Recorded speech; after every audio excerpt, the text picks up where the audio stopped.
بسم الله الرحمن الرحیم. نن راځو پیج کلر ته. د پیج کلر وظیفه دا ده که غواړو چې موږ تاسې سفید رنګ ورکړو، په دې ځای کولی شو خپل سفید رنګ ورکړو. هر ډول رنګ چې ستاسو خوښ وي په دې ځای کولی شي چې ورکړي. نو کلر رنګ مو ورکړو. مور کلر ته راسه، یا زه یو رنګ په خپله خوښ ورکوم. مثلا دلته دا رنګونه چې ته شین رنګ انتخابوي، هغه شین رنګ خپل په ځان کې څو ډولونه لري. یا مثلا فرض کړه ته ریډ رنګ انتخابوي، دغه ریډ رنګ خپل ډولونه لري، نه خام یې، تیز یې، سرکم یې، دغه رنګو نو ډولونه په دې ځای کې شته. دلته بیا تاسې کولی شئ چې دغه رنګونه په خپله خوښه جوړ کړئ. موږ عموما دوه ډوله رنګونه لرو، یو سیمایکي رنګونه لرو، یو آر جی بي لرو. آر جی بي، آر معنا ریډ، جی معنا گرین، بی معنا بلو. دغه آر جی بي رنګونه د کمپیوټر د سکرین دپاره دي. د موبایل سکرین چې دی آر جی بي دی، ټلویزیون آر جی بي دی، پروجیکټر آر جی بي دی، د کمپیوټر سکرین آر جی بي دی. خو کوم شی چې چاپیږي هغه ته بیا سیمایکي ویل کېږي. سی معنا سیان آسماني، ام معنا میجنټا ګلابي، وای معنا یلو ژړ.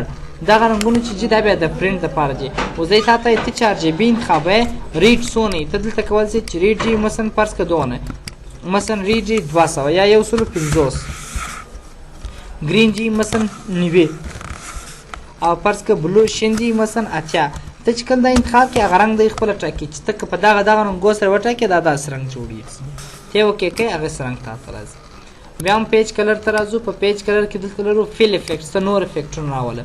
نو دلته راځو ګریډینټ معنا څو رنګونه سره یو ځای کړه. د څو رنګو مجموعې ته ګریډینټ ویل کېږي. دی وایي کم رنګ غواړئ چې ګریډینټ یې کم، زرغون رنګ راوله. په دې ځای کې وینئ ډارک لایټ روښانه یې کمه، وینئ روښان کې، او ډارک معنا د هغه رنګ خوب که تور کړي مشمې کړه. ټو کلر دوه رنګه سره یو ځای کړه. کم او کم رنګ سره یو ځای کوي. په دې ځای کې انتخاب کړه چې دا دوه رنګونه سره یو ځای کړه. پریسیټ بیا د دې د خوا څخه جوړ شوي ډیزاینونه دي. داسې یو ډیزاین انتخاب کړه، داسې ډیزاین انتخاب کړه. هر ډیزاین چې ته انتخابوې په دې ځای کولی شئ خپل ډیزاین د کې در سره وټاکئ چې هر یو ستاسو خوښ وي. که تاسې یو ډیزاین وټاکئ، د هغه ډیزاین نور ډولونه بیا دلته دي. نه ګور دا تور رنګ مثلا په موټ ډول راولم، مثلا آف یې راولم، ډاون یې راولم، د سنټر څخه یې راولم، کارنر څخه یې راولم، سره کړم. ډېر ساده خبرې دي. بل په دا ځای کې ټیکسچر خو عکاسي اخیستل کېږي. دا د دې جوړ ډیزاینونه دي چې تاسې یو ډیزاین راوله.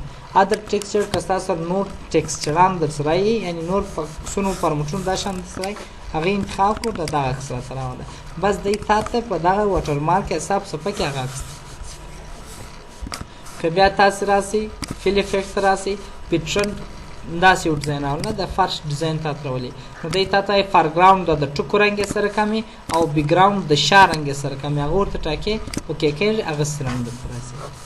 بیا دې ځای ته راځو فیل افیکټ راسي. په فیل افیکټ کې فکچر لرو. دا عموما کله چې دغه ستاسو صفحه کوچنۍ د ایډ کارډ مطابق مو جوړه کړې، نه تاسو یو ډیزاین ورکوئ بیا دلته کولی شئ. عکس چې پر ځای کې در سره زه ساده عکس راولم، بس په دې ځای کې عکس انتخاب کړه، تا ته یوازې هغه عکس درته راسي.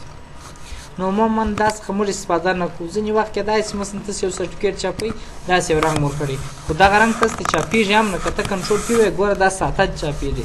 د دې دپاره چې دا دغسې رنګه پرنټ شي، بیا موږ په آپشن کې ورته وایو چې ته ماته دغه رنګونه چې ما ورکړي دي پرنټ څه شي، بیکګراونډ کلر ان ایمیج. په بیکګراونډ کې چې کوم عکس ایمیج ته هغه راته پرنټ کړي، ګوره پرنټ شي.